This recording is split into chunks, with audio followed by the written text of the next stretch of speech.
زاهرەن وایە هەمیشە ئیسرائیل لەگەر بۆمباران دەکات جێ شوێنێک دەتەقینیتەوە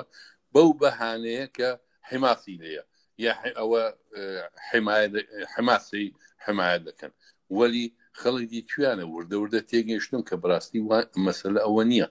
بۆیش بۆ نەجاتی ژیانی خۆیان بۆ نەجاتی ماڵ و منداڵی خۆیان ئیشی خۆیان ماڵی خۆیان خانوبەرەی خۆیان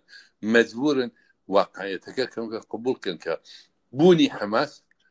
یەک بەهانەی گەورەیە بۆ ئیسرائیل بۆی کە ژیانیان لە بینبەری دووش بوونی حماس هیچ بە مانای ژیان خۆشی بۆ خەڵکەی نییە بۆیش تەزاوراتێک کە هەیە بە نەزەری من دەستپێکی تەزاوراتی گەورەتر دەبێەوە نەکجا سرفەن تەزاورات بەڵکو دەستپێکی ئاعترازاتی کۆمەڵایەتی گەورە دەبی کە ممکنە شەق دە حماس هەڵنەدەن وەلی قبولیان ناکەن لە نێویاندا بمێنیتەوە وەک جاران و ئیسپادیان لێ بکەن و ئیسپادە لە ماڵ و ژێر زەمین و هەموو شتێکیان بکەن بۆیش خەبەرەکی خۆشە ئەو خەڵکی بێدەرەتانە بەڕاستی دیان قەوماوە شتێکی شوخی نییە وا لە ئەو شارە لە بینچۆ کە هەر ئەو ڕۆگەشە ڕاگرن و دەست بکەنەوە بە دروستکردنی 50 ساڵێکەوە خۆی لێدێتەوە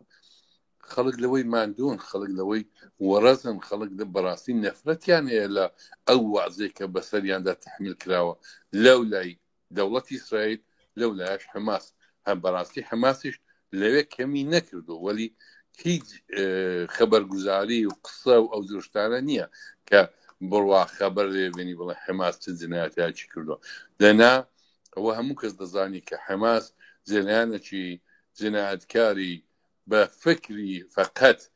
ژیرفانی خۆیانن بۆیش ئەوانەی کە کوژان بەشی زۆریان لە ڕایبەرەکانیان لە ملیۆنە و گەورە ملیاردێرەکانی منتەقەی خاوەرویانە بوون و هەن ئەس جوملە ئیسماعیل هەنیە کە لە خەتەردا نیشت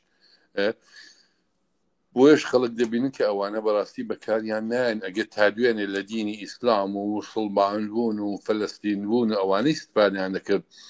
خەڵکیان بەرەو خۆیان دەشێشا خەڵکیان ناچار دەکرد بە قسەیان بکەن خەڵک وردەوردەوەی لێڕەوشەم بۆتەوە و دەبینی کە نەخێر ئەو قسانە